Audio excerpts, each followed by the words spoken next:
Welcome to the Perry's Prayer Warriors channel. This week we will be discussing Isaiah 3 and Isaiah 4. Thank you for joining us. Please remember to like and to subscribe. We're going to go from all of chapter 3, the first verse in chapter 4 is the purging, and then we're going to go into talk about the millennium again. He keeps talking back and forth about that. So one of the things you're going to realize is that and I'm going to go through a statement here, then make sure that as you listen to the presentation, you remember these things. In this chapter, God threatens to, one, deprive them of all their support, both for their life and their government, to leave them to fall into confusion and disorder, to deny them the blessing of magistracy, that's the officials and everything, to strip the daughters of Zion of their ornaments, and to lay waste of all this by the sword of war. The sins that provoked all this purging, all this stuff that he had, is going to be the defiance of God, the imprudence of people, the abuse of power to be oppressive and be a tyranny to the people, and the pride of the daughters of Zion. So the other thing I want to say is, and like you, I've been working on this for 3 weeks, I think, not just a week. The idea that Isaiah is a prophet and he's speaking about the future, and some of these things have already come to play, but they're going to come again. So remember, prophecy said it's going to happen sometimes right there. Christ comes, and then again at the end, and that's what's going on. My part, and I tried to find the answer to this, and maybe you can help me with it, to understand whether this is only for the Jews, his people, or is it for everybody, all times? There's indications both ways in my mind.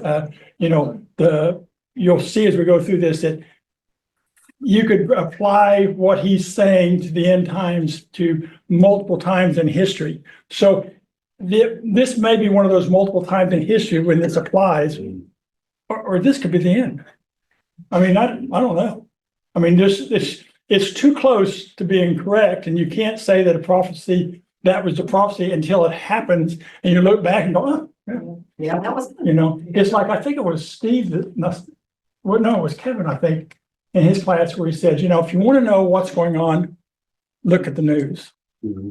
If you want to know why it's going on, look in the Bible. Mm-hmm. I mean, that's really you got to do. You got to figure out why. And people are bumfuzzled by all the stuff that's going on. It's right. It's right here. I think part of the answer to your question is there's a consistency in prophecy around, there you go. There's a consistency in prophecy around, if certain conditions happen, then certain consequences will happen. Right. And so God's word is true for that time, the conditions and what their behavior, so certain consequences happened, but it's also true today. Right. So what basically prophecy is telling ahead of time what's going to happen, but if those conditions are met again in the future, then those same consequences happen as well. And I understand that. The part that gets me is he talking just to his people, the Jewish, or is he talking to all nations? Because he jumps back and forth about this applies to all nations, this applies to the Jews. Yeah. So, I don't know. So in my mind, just reading through Isaiah and the things that you guys have taught us, and the realization that the Jews have a definite place and purpose and following in all of this, in all of Isaiah. But God knows that he's opening up the world to his church. And the church is going to be as stupid as the Jews and do a lot of things that they're not supposed to do. So the things that he's trying to tell them is going to be used in the future for the stupid Gentiles that still have to learn. Right. Mm-hmm. It's interesting because I use a number of commentaries, and one of the ones they use is Matthew Henry, which is written in the 1700s. But it's almost like he wrote CNN yesterday. I mean, you read this stuff and it's like, He did not know any of this, even then, not that he's prophesying, but it was true then, it's true now. Yeah. Okay, what was that? There's nothing new under the sun.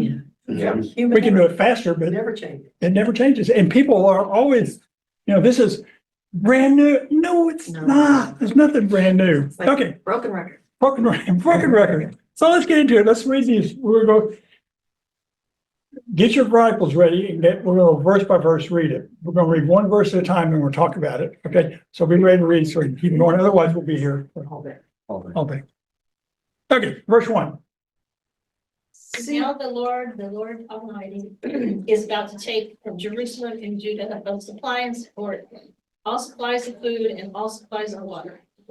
Okay, so the Lord, it says in my version, the Lord of Lords, the Lord of hosts, and that's really the Jewish way of saying the Messiah Yahweh. In other words, the commander in chief. Okay, so there's no one greater than.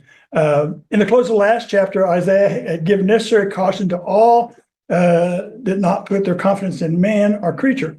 He had also given a general reason for that caution. Here he gives a particular reason for it. God, it was now about to ruin all their creature confidences so that they should meet with nothing but disappointment and the expectations from them. In other words, he's now going to start punishing them. And he's telling what's going to happen. Hey, guys, this is, you do it like, you follow me or you don't. That's your choice. And they're not, and he knows that. So one of the things was one of the older versions was the stay and the staff, which is the stores and the thing. That could be either the food, at a time, or it could be that it's talking about the what do I got here? Because the original deal, stay and the staff is what they used was feminine and male. So it was both men and women are going to be punished, and it's not just the men going to be punished. Sounds like they're all gonna be hungry and thirsty. Well, yeah, but it's also when it talks about the whole stay of bread and the whole stay of water, could be talking about also the powerful and respectful classes that will be enumerated in the next few verses. Okay, but it's also I can take water away from them if I take water away, the food's away. I mean, all I have to do is stop the rain during the millennium. If they don't come and visit Mount Zion once a year, then they get no rain the next year.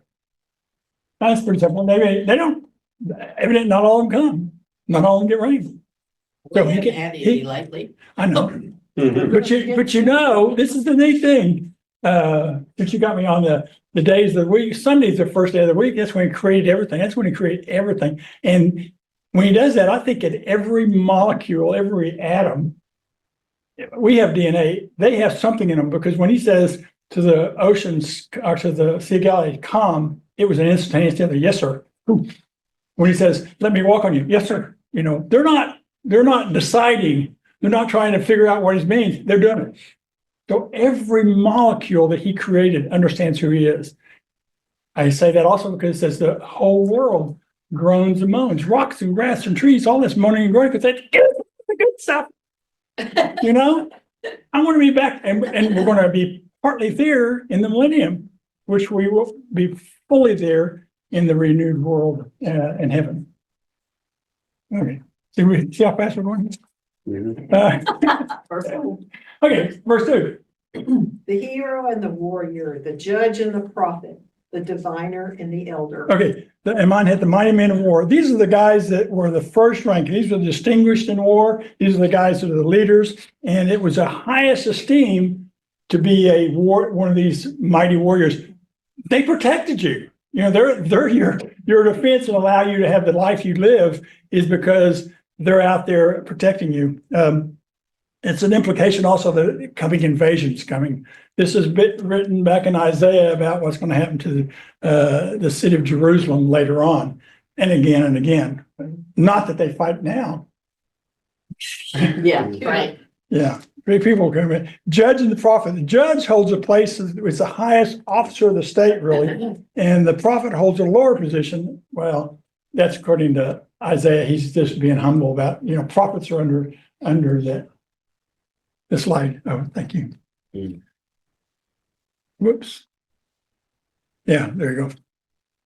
They hold and then the prudent, and this is it says here diviners, soothsayers, and prudents. That's all those guys. Isaiah arranges them in classes, but it's not really according to order, but the value that he sees in them. A couple of the commentators said, this is kind of weird, I thought, that as Isaiah, it said that he contradicts himself. I didn't see it yet, but it says that throughout Isaiah, you can see his maturity in his prophecy.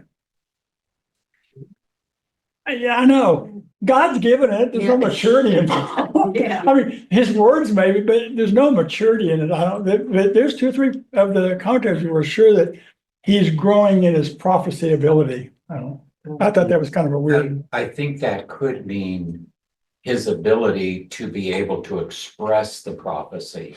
Not that God hasn't given him the prophecy, but it's just like public speaking or some other skill where you get better at it the more you do it. Yeah. And I wonder if maybe it may be more of an expression and how he communicates it. Yeah, that could But if you've ever been a teacher, you know that when you're teaching, whether it's a 5-year-old or a 15-year-old, you say it one way, you say it another way, and then you say it a third way, and you hope they got something, and then you'll try it again. Okay, let me say that again then. Yeah. I couldn't But resist. that's, I mean, to No, me, the yeah. prophets, as they go along, they're still saying things that. Well, he really says didn't come. he's going to say this over and over and over and over and over. He's telling them what's going to happen each time, and they keep saying, "Okay, well, I'm not going But to he do that." says things Yeah. clearer, maybe the next time. Yeah. So in here, one of the verses, some of the versions say elders, and I have the word ancients. I like the word ancients better. Now that I'm an ancient, not an elder, but just as you get older, ancients doesn't sound so bad. But we talked about the ancients that are going to be taken away. Then it talks about, go to verse 3, somewhere it says verse 3. The captain of 50, and man of rank, the counselor, skilled craftsman, and clever enchanter. Yeah, so I have the captain of 50, that's just a way of saying second lieutenants. The lowest ranking officer, that's what it is, because it's only got 50 guys in front of him, so that's what that was referenced. Honorable man is one of the things I had there, is the one who seems as respectable that can be a counselor for the nation. Okay, so these are the people that can be a cunning artificer is what I had. These are the craftsmen and the smiths.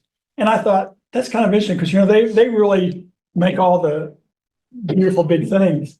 But the other comment in here was they also, they make, because they also make all the war implements. They build and they repair all the war implements. And that's an important feature to have wherever you're going, whatever you're doing.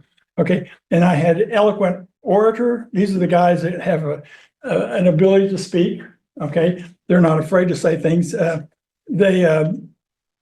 It's not that they're not a prophet or not prudence or elders, but they are able to put things that those guys have into the words that the people can understand. So God's going to deprive them both their livelihood and their government. That's what he's getting ready to say. Okay, number 4. If we do that, what was that last one, the word you used? Eloquent orator. This is clever enchanter. Clever enchanter. That's another one I saw too. In my, Enchanter. Yeah, clever. We excuse me. We use the word clever as a sneaky thing. The Ukrainians use clever as smart. They go, that's clever, but it's not like, I have always used clever as pretty sneaky, pretty clever. But other people use it as a very intelligent thing. So a clever enchanter. Enchanter, that's like Yeah. somebody's gonna put a spell. Well, and think of the people that are talking for running for positions. They're enchanters. They're trying to put you in a state of. They're trying to make you. Believe stuff that's not. They're about to be- illusionists. Huh? They're illusionists. Illusion. well, Delusion. Illusionists. in here it also mentions definers.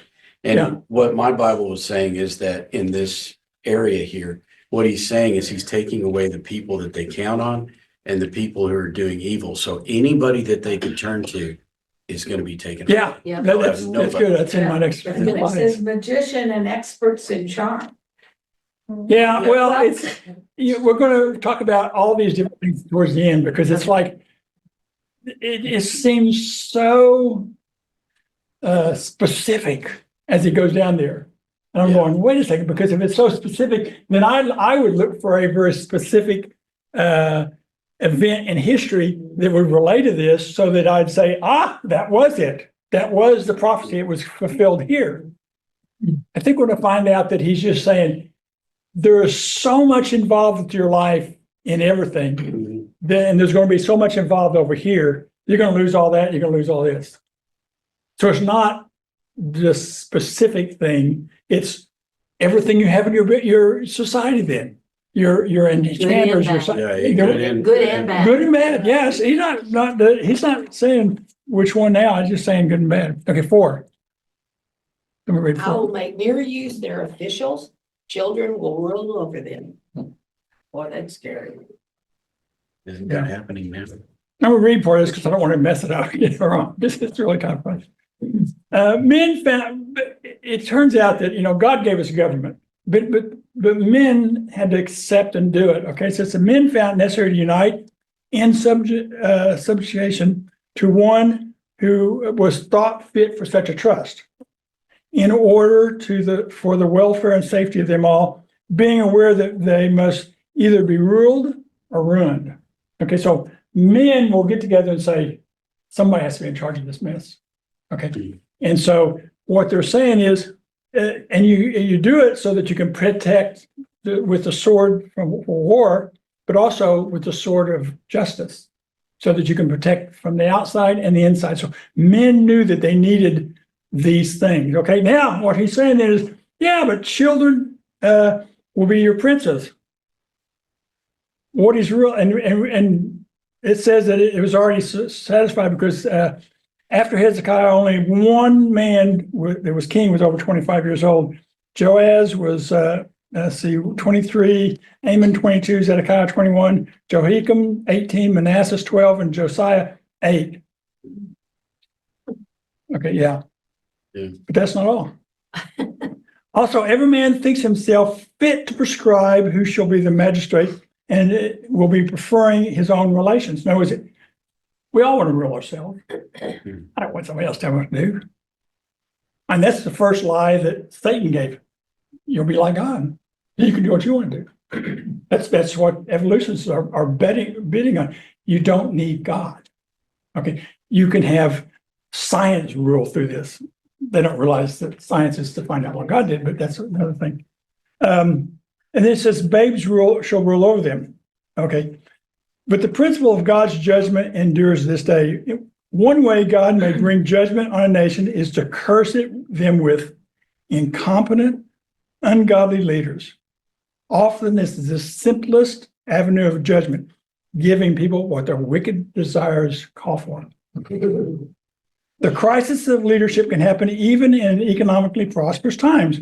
Terrible effects of this judgment of God. The granting of incompetent, ungodly leaders may not be immediately seen, but it will be, except for the mercy of God.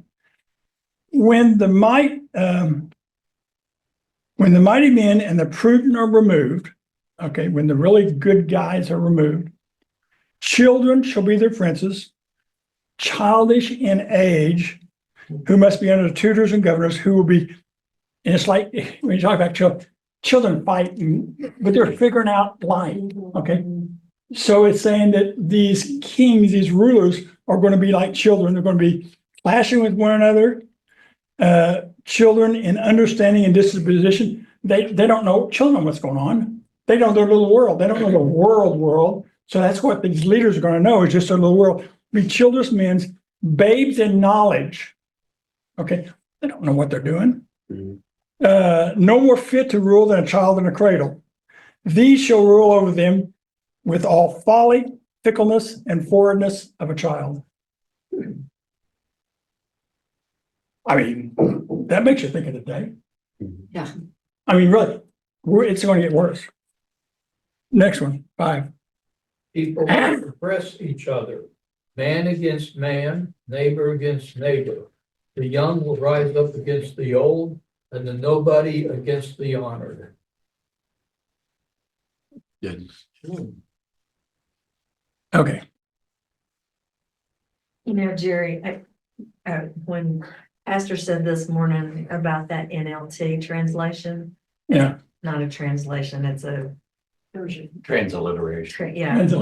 Anyway, this verse 5 in the NLT that he was talking about, people will oppress each other, man against man, neighbor against neighbor. Young people will insult their elders, and vulgar people will sneer at the honorable. Interesting. And when I saw that, I was like, man, is that today? Yeah. Yeah. Yes. That was my lesson. Never change. Pretty much word for word what he was, yeah. Basically, it's saying, there people who are impressing each other. It's because they're children. The child shall behave proudly before his ancients, the elders, his people that know what's going on. It turns out they may not like it, but when you've lived on earth 70, 80 years, you actually know more than somebody that's lived on earth 20 years. I mean, you really do. And you got a lot of it by doing all the wrong things, but you still understand, whether you want to or not, you do know more. So we know more than the young guys. I mean, you just do. It's not just knowledge, Jerry. It's wisdom, and wisdom is knowledge plus experience. So when Yeah. you put knowledge and experience and making mistakes Yeah. and all of that together, it becomes wisdom. It's Yeah. those life skills. Yeah. Yeah. Yeah. There's a lot to that. Yeah. The respect for age will not be passed down, is one of the things going to happen. So the law is beginning to disappear. The spirit of Rehoboam is what he was revolting against is dead. That will come up, but it's because the usual result of that is rashness, recklessness, and failure. Respect for station will disappear. The position, respect for the position. If you don't respect this judge, this mayor, this president, if you don't respect the position, not saying the person, don't respect, then things will go away. It's an ill omen to people that when there's a rising generation among them that is rude, ungovernable, and when children behave himself proudly against the ancients. I like that. It slackens the reins of the government, weakens the hands that they hold, and when judges are insulted and their powers are set at defiance by the mob. Yeah, gets that. The next one, verse 6. A man will seize one of his brothers in his father's house and say, you have a cloak, you be our leader, take charge of this heap of ruins. It's going to get so bad that everybody's going to say, we got to do something. We got to do something. So they're going to grab each other and say, will you be the leader? You got good clothes. You must be smart. You must be rich. You must be knowledgeable. What it really comes down to is, this is really cool. I love this part. The smallest achievement will qualify a person for leadership. I mean, you could be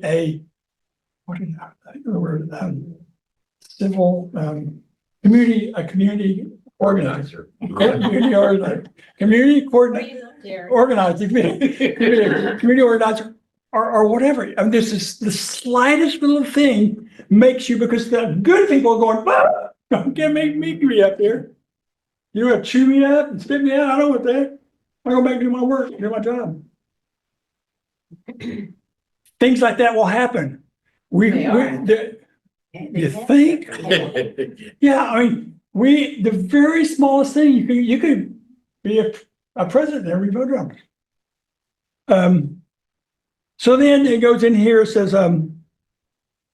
but it says, some should have the sense, they don't, but have the sense that you have wisdom, integrity, and experience to be a ruler. But that's not what's going to happen. They're going to be fighting each other to get somebody that looks like they want to be in charge to be in charge. Just like now. Well, now, look at over and over again. Hitler. Mhm. Look at his rise through the thing was the same type of thing. You first get the church on your back, on your side. And that's why Zelensky now has kicked the Russian Orthodox Church out. Kind of, when my friend was driving around Zhytomyr, I said, wow, this is a big, beautiful church. He said, yeah, I know it's a Russian Orthodox. And I said, yeah, I thought they kicked him out. Said, well, we did too. But it's right there in the main square of Zhytomyr, which is where all the military are. I saw a deal the other day and sent it to him. It said that they're now in Ukraine going to have a new force like the Air Force, Army, Navy, and all that. There's now going to be a cyber force. Yeah, and they have a space force too. I didn't know that. They have a space force. They're going to have a cyber. And I sent him that says, "Is this going to affect you?" He says, "Oh, I think big time," because he's kind of like one of the upper echelons of the cyber deal. But it's going to change. The wars are going to change. We're not going to fight the way we used to. We already have. Yeah, yeah. Okay, verse 7. In that day, he will cry out, I have no remedy. I have no food or clothing in my house. Do not make me the leader of the people. Don't make me. Don't make me. When pressed into office, and basically what they're saying is that they have that in that what he's saying. I have no reserves. I have no ability to do this. I have enough for me, but I don't have enough for me to be in charge of you. I would use up too much of my resources. And it says, those pressed into office will swear themselves off because though they were taken to be men of substance. This is cool. Yet they know themselves unable to bear the charges of the office and to answer the expectation of those that chose them. They know it. And they don't. Come up here. I'm going to look like a fool. Here's another one that's really good that we should be following. It said, one of the commentators says, note that rulers must be healers, and a good ruler will be so. They must study to unite their subjects and not to widen the difference among them. Those are only fit for government that are meek, quiet, with a healing spirit. Oh dear. We haven't had one of those in a long time. I know. Just saying. Well, but that's and that's why we're where we're at. Yeah. He said to do this. He's doing it. We understand it. We don't like it, but you can understand what's going on. You don't have to be panicked about what's happening. It's going the way he wants it to. It's not falling apart. It's falling in place. Understand his plan. We don't know the timing. It bugs me every time, but we're not in that position to know the timing yet. They must also heal the wounds that are given to any of the interests of the people by suitable solutions. And it was a sign that the case of a nation that was very bad when nobody was willing to accept a place in government. And that we're doing that right now. Verse 8.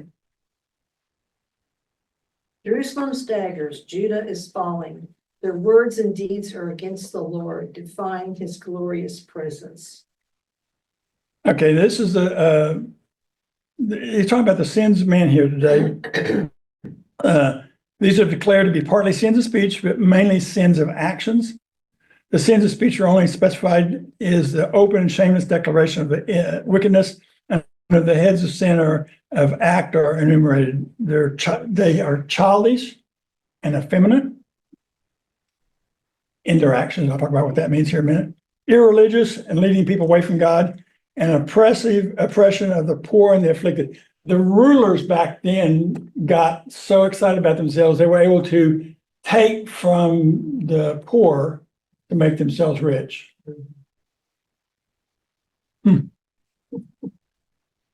It's a good comment for term limits.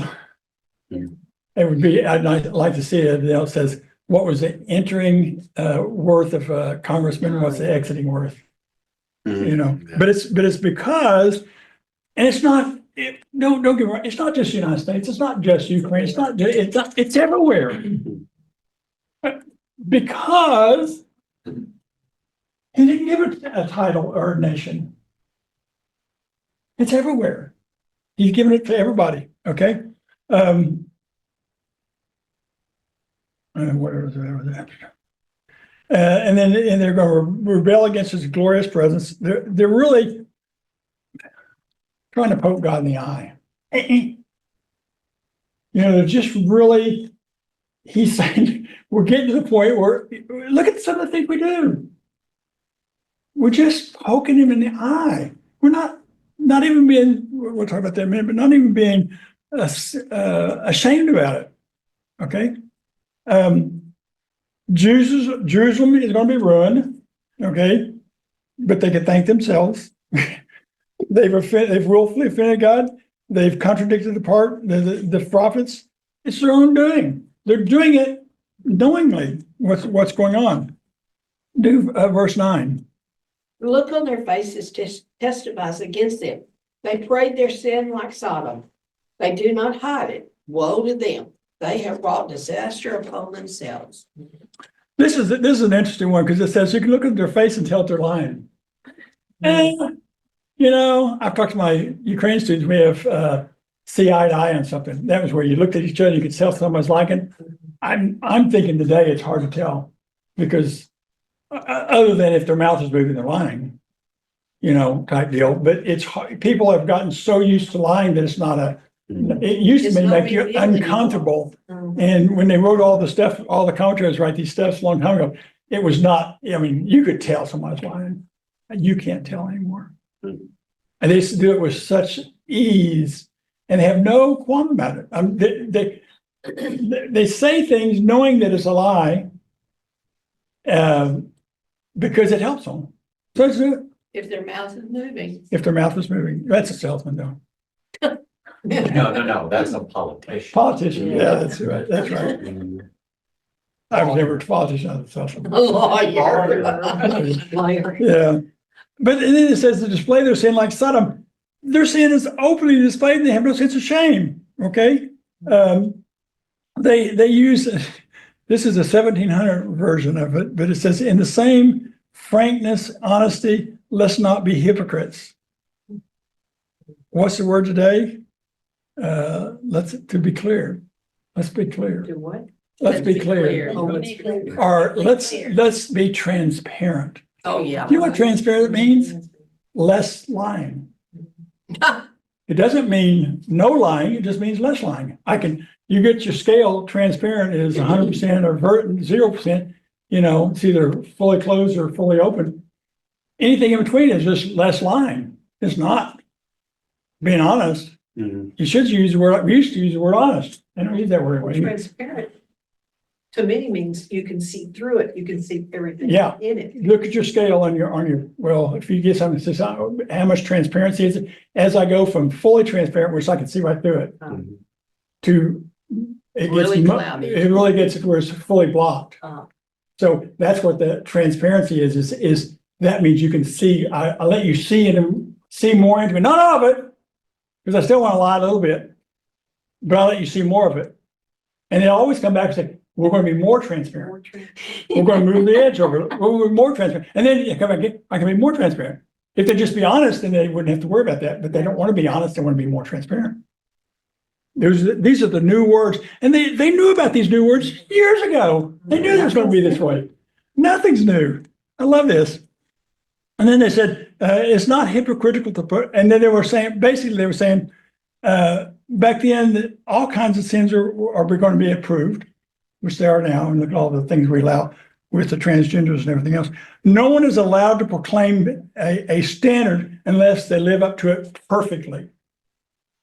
That's the problem. That's what they're everybody's trying to promote, because they say, you can't, we found it, when you were in the third grade, you lied. Yes, I did. You did, and we found out about it. You're unqualified. That's what's going on.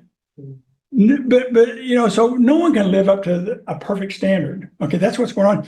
It says hypocrisy is when hypocritical to promote the standard that you don't meet perfectly.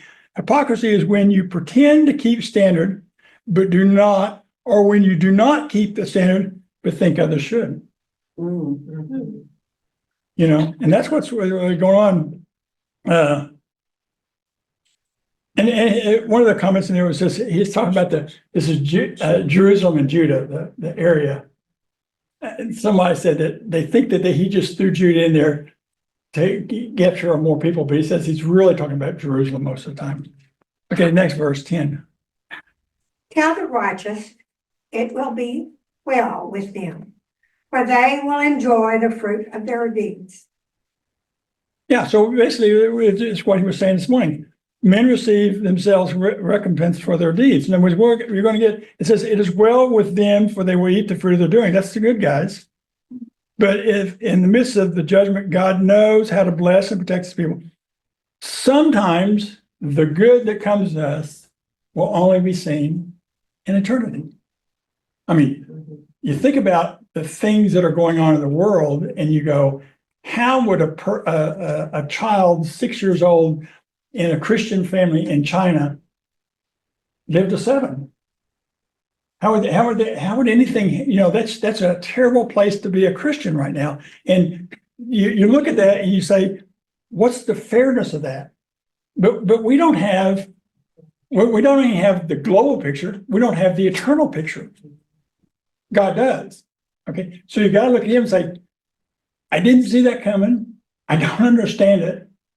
You've got to always say, but God does. And he's fair. You just got to, that's when you say, what do you have faith in? I have faith that he tells me that, and I believe it. Okay, 11.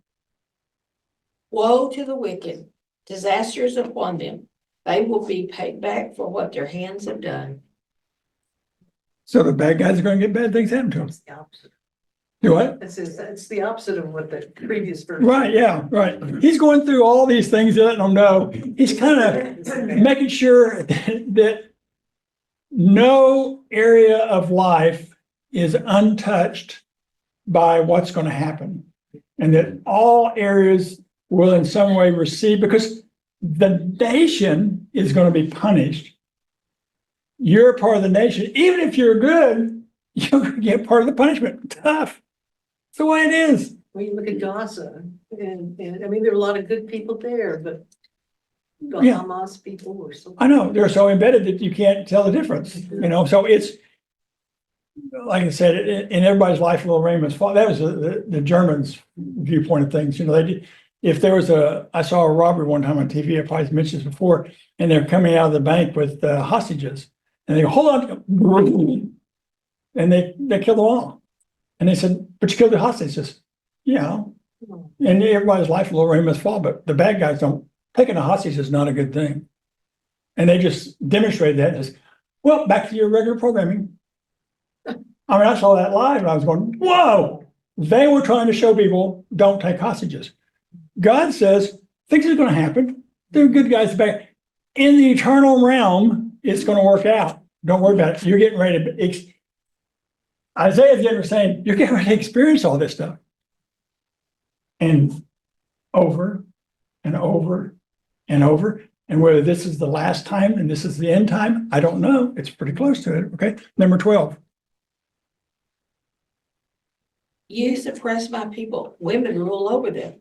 My people, your gods lead you astray. They turn you from the path.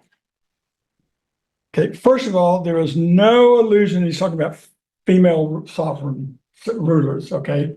He's not talking about, he's just saying that the rulers that you're going to have are going to be acting like the definition that they considered women back then, in terms of being foolish, capricious, cowardly. They're, you know, the scary, exertus. What's the guy that? Xerxes. Xerxes. Thank you very much. I can't say it right. Xerxes said his men have shown themselves women and his women men. In other words, he's seeing that they're being cowards. And that's what they looked at as a woman was a coward. They didn't, because they're not built to fight. Some do, but they're not built to fight like that. That's not God's nature in a woman, is to build a fight. That's what men's role is. And he's just saying, you know, look, you're going to have all these problems with it because your rulers are going to be like babes. They're not gonna know what's going on. So as your nation gets overrun and gets destroyed by bad guys, it's because, oh, why? You did things that had God put these people in place to rule over you for your good or your punishment. 13. The Lord takes his place in court. He rises to judge the people. Okay, so the great sin at that time, when he's writing all this, was the oppression of the poor by the rich, and especially by the rulers. One of the, what was it? It says, the Lord arises to contend, so he's now the prosecutor, and stands to judge the people. The comment is, when you're in court and the prosecutor and the judge are the same person, you know you're going to be found guilty. Yes. Kind of evident. That's kind of what he's saying here is the Lord's rising and he's going to judge. He's going to prosecute and judge you. Okay. So you're not going to get away from it. You're not going to outsmart him. 14.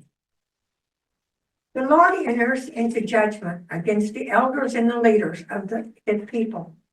It is you who have ruined my vineyard. The plunder from the poor is in your houses. So the people put in charge of the governments, okay, they're saying they are the chief oppressors. Okay, again, that was where I put my deal about senators, Congress, presidents, rulers, dictators, everybody. The power, what is it? The absolute power corrupts absolutely, or something like that. God built us that way. He said it back there. He's saying it now. Okay, we're going to have the people in charge are going to rule over us, and they're going to oppress us. Okay, 15 rather. What do you mean by crushing my people and grinding their faces of the poor? Declares the Lord Almighty. One of the things, what do you mean? What's come over you? Strangely, perversity that have possessed you to beat my children to pieces. God doesn't like that. Okay, he's telling me this is one of the things that God doesn't like when you beat down people. 16. The Lord says, the women of Zion are haughty, walking along with outstretched necks, flirting with their eyes and strutting along with swaying hips, with ornaments jingling on their ankles.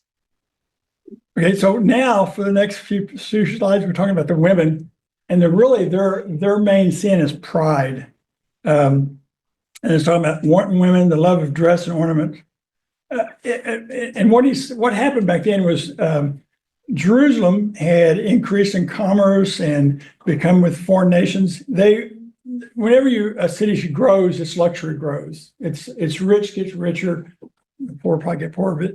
But and in the Eastern, the idea of luxury was particularly the way they showed their wealth was to adorn their women. Still today, a lot of it is like that. But if you had a woman with you, you want them to be beautiful and adorned properly. Now, this is where it gets to where I was going, oh my word. He's going to describe so many things about a woman. As we go through these things, just think that what he's really describing is whatever silly thing they're putting on, whatever's a fad fashion. It's not saying that you're going to have a nose ring and a nose thing. We're going to go through all that stuff here in a minute, but he's basically saying whatever the wild fashion is now, they're just so into fashion and not into anything else. That's what he's talking about here. And the Jews, their regard for their women was high too. You look back in the Bible, most of the really good things that men did, their woman was behind them. Look at some of the verses around that. I love the one about Moses when God says, "I'm going to go kill him," and God goes down to kill him when they're after the Exodus. And Zipporah, his wife? Is that right? Yeah, it says, "Honey, you didn't circumcise the kid, and God's going to come down and kill you. You need to do that." Oh, okay, I should have done it. I mean, God's on his way over to kill Moses, and the woman said, "I know why. You're not following him." Think about that if she had said, "Oh, whatever." Yeah, I mean, God knows how to get a hold of his men and make them do what they want to do. Just saying. And when you talk about the daughters of Zion here, and it's really talking about the female inhabitants of Jerusalem, haughty, they're proud like men. They're becoming such. Now, this isn't everybody. This is the probably middle to upper class. I mean, oh, that's us. We're middle to upper class. That's who he's talking to here. I showed pictures here because I tried to read these words and find things like that the best I could. It's interesting, and some of them are still done. When they walk with the stretched forth the necks and the warrant eyes, oogling eyes is another way to say it. They're just trying to attract men. And this says they walk in, my version says walking and mincing as they go, like little children. Like little children again. That was kind of interesting. 17. Therefore, the Lord will bring swords on the heads of the women of Zion. The Lord will make their scalps bald. Yeah, Yikes. Yikes. yeah. I haven't seen this yet, but basically their crown, this is their crown, their hair, their ornaments that we're going to talk about and everything. He's going to have them, when it says scabs, they're going to be so destitute in the times that he's talking about, they're going to pull their hair out. And they're going to be so frustrated. They won't have food. They won't have their clothes. All their finery is of no value. Okay. All of this is going to be such that they're just going to pull their hair out. That's their way of saying, yeah, they're going to pull their hair out. We always talk about that now, but we don't think of it in that terms. Do what? And they're talking about sores, so I mean, it's disease and. Yeah, it's just going to be, bad stuff. it's hard to understand all of what they're saying. I think there's also something else here, Jerry, because if you think about how much time a man puts into putting his hair together in the morning versus the woman. It's just a truth that women take pride in their hair, and there's nothing wrong with that. It's just reality, and I think this is also speaking directly to that pride, that Right, story. yeah, we're talking pride. That's right. And, one of the things that says is because of the role to nurture children, it's important that the women of God live and think like the women of God. Okay. When the women of the culture become degenerate, then the hope of the next generation is gone. But when the women of the culture turn to the Lord in his way, there's great hope for the future. It's interesting because I don't know how to even say it. One of the issues that may decide this coming election is abortion. Oh, what? And it's independent of politics, of party. They've done the studies, the Republican women and Democrat women about the same deal, want to have control of their body. And I say, give it to them. Don't touch that baby. That's the message we got the wrong message. You have all the control of your body you want. You've got a baby in there. If you don't want to control that, I will. But Because that's murder. I think the crux of the matter is the issues with the problem pregnancies where there's the baby's dying or has a terrible, incurable situation. There should not be a law against helping that woman, in my opinion. A law against helping that person. Yeah. No, a law helping her. There shouldn't be a law It's against not a lie. helping that woman. Yeah. Mm. Yeah, it's a hard concept, I think, because the problem is we promote, it's Moloch. We're back to him. We're trying to get rid of something. And I don't know, I in my mind, birth is that, or life is that. Conception. Mhm. When that happens, it's over. It's now in God's hand. If he wants a deformed child to be born, a deformed child to be born. If he wants a, Okay, babe. Yeah, just a thought here. We never have the other part of the conversation, which is you made a choice to have sexual relations in a way that created the pregnancy. Right. So, we never talk about that part of things. There's a choice that's made that then allows for a pregnancy to happen. Yeah.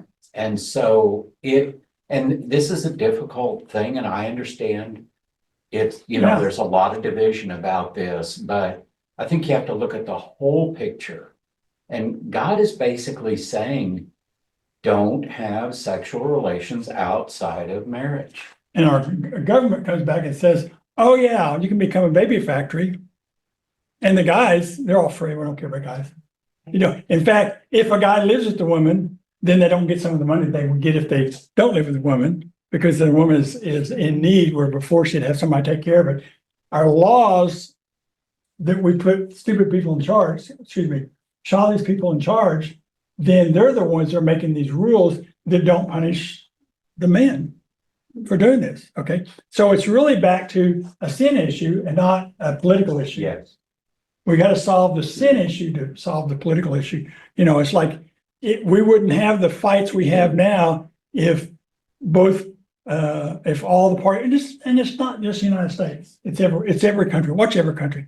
It's the fact that the division is there because there are difference of opinions that we don't all agree on things because we're not all Christians. And there's Christians on both parties. No, don't get me wrong. But the problem is we can't decide to agree, because if we agreed, then we would not be fighting. Need some help, babe? You what? Just tell Rick and Penny they're unmuted. You're unmuted, Rick. All right. Okay, I'm gonna run it. We're not even close. Let me see how to do this. Somebody read through 18 to 24. In that day, the Lord will snatch away their finery, the bangles and headbands and crescent necklaces, the earrings and bracelets and veils, the headdresses and anklets and sashes, the perfume bottles and charms, the signet rings and nose rings, the fine robes and the capes and the floor cloaks and the purses, the mirrors and the linen garments, and tiaras and shawls. Do I read 24? Yeah, read 24. Okay, instead of fragrance, there will be stench. Instead of a sash, a rope. Instead of well-dressed hair, baldness. Instead of fine clothing, sackcloth. Instead of beauty, branding. Yeah, and it says one of them is the burning of the beauty. That could be that during the time they were in Babylon, they didn't get to have all their different layers. And there's some, if you want the notes, I'll get into it later. All the different various levels of clothing. You got the nighttime clothes, the daytime clothes, the shopping clothes, and so on, which is what we have now. Okay, and then the burning could be either branded, or the fact that now that they don't have their finery, they're out in the sun working instead of being inside, so they get sunburned. The burning could be a sunburn too, of what's going on. It's interesting, this NLT version, the last statement in that section says, shame will replace her beauty. Yeah, that's the fall of shame. And this is the women now of the time. And just look at the, even just like tattoos on people. I mean, just like, boom. I couldn't do a tattoo because it involves needles. I don't then someone read 25, 26 real quick. Your men will fall by the sword, your warriors in battle. The gates of Zion will lament and mourn. Destitute, she will sit on the ground. Yeah, the men of war, of course, now you got women of war too. But the other thing that was kind of interesting was on this last one, back then, right after Rome's fall, Rome took over Jerusalem. They made a medal down the bottom here that shows a soldier with a woman in distress sitting down under a palm tree. That was the medal they had back then. Okay, so then you read verse 1 of chapter 4. In that day, 7 women will take hold of one man and say, We will eat our own food and provide our own clothes. Only let us be called by your name. Take away our disgrace. So there'll be so many soldiers killed that there'll be one woman, one man for 7 women, and they're going to fight over that man, and they're going to try to say, look, don't buy me anything. I'll pay for everything. I just need your name so I can have babies and be respectable. It's going to get to that point, okay? Because the war is going to kill so many people, which it's doing now. When we did our classes in Ukraine, when we were over there in Zaporozhye in 2019, there was like 1,600 in an auditorium, 50 men, women. We had 300 and maybe 50 men. Wow. Yeah, well, they're either at war, dodging war, or run away. It's just they're going to be gone. They're gone. Okay, then someone read 4, 2 through 6, and we'll finish up. In that day, the branch of the Lord will be beautiful and glorious. The fruit of the land will be the pride and glory of all who survive in Israel. All who remain in Zion will be a holy people. Those who survive the destruction of Jerusalem and are recorded among the living. The Lord will wash the filth from beautiful Zion and cleanse Jerusalem of its bloodstains with the hot breath of fiery judgment. Then the Lord will provide shade for Mount Zion for all who assemble there. He will provide a canopy of cloud during the day and smoke and flaming fire at night, covering the glorious land. It will be a shelter from daytime heat and a hiding place from the storms and rain. So now he's talking about, this is the millennium kingdom he's talking about. Isaiah doesn't know this is the millennium kingdom. He doesn't find out about that until, 3 verses in Revelation, which he hasn't, he's 2,000 years from that. Okay, they find out the Jews then and now still are looking for this time when the Savior will come back and rule with them on earth forever. They don't know about the 1,000 years and then the forever. Okay, the 1,000 years is so that they will see that everything he did in all the covenants come true, because some of them don't come true until that time. You know, Jesus doesn't rule on earth until the 1,000 years. He rules in Zion. I don't know if this is the Mount Zion in Rome, in Jerusalem. I don't know if that's the Mount Zion. He's going to rule from there. Okay, and that's where people have to come. Every nation has to come there with their envoy every year, or they don't get rain the next year, which is kind of a big deal.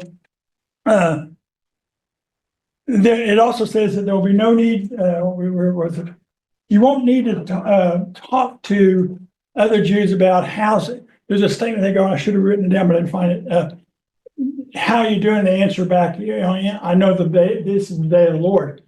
They won't have to say that, because what's going to happen is in the last 3.5 years, sometime there, supernaturally, miraculously, God will give those Jews that are still living, which may not be a lot of them by that time, still living, will give them the grace to have the faith to accept him, so that when the millennium period comes, the only people going into it are Christians. Okay, because the Gentiles will be the ones that survived it will be Christian. The ones that don't survive it are not Christian will go to hell. Okay, so they're in there. And then one of the things I had on there was he's cleaning it up. Well, if you read about what we did before, we talked about the first 7 months of the millennial period will be burying the dead. The first 7 years will be turning all the war equipment into plowshares, okay? So that you can have a farming community. So there is not, there's a lot of things. And also during that first 40 years, the Gentiles are helping the Jews move to Jerusalem.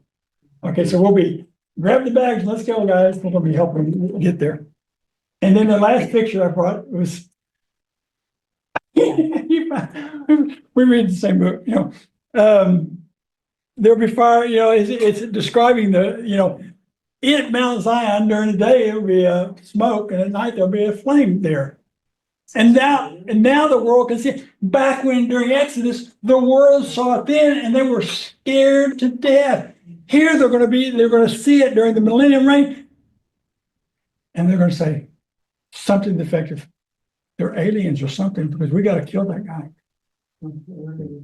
We will be okay during the millennium period, but it says at the very last, after the 1,000 years over, for a short season, which is a month and a half, because the season is 3 months, a short season, then Satan will be released in for a short season. He'll try to make an attack.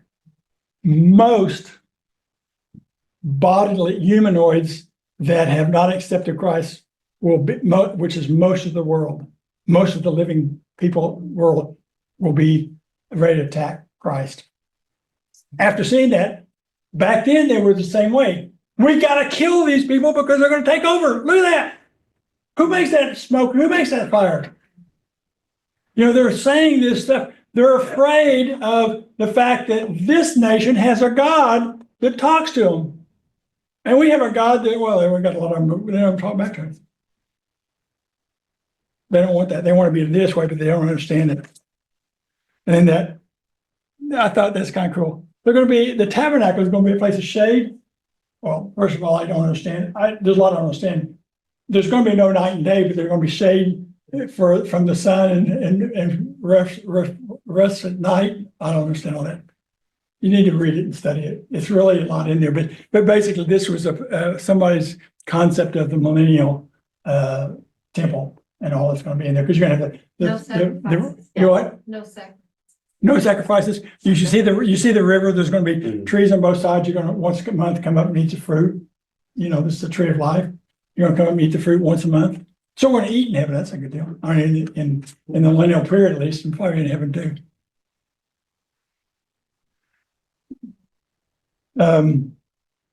I started to do takeaways, but this is just the continuing part for what Steve started last week about what's going to happen to all these people, and he's describing it in such great detail. And he said, and you know, they're not going to do it. They're going to disagree. They're not going to do it. And then he goes in with us, and we're not going to do it either. And so the same punishment can be coming to us.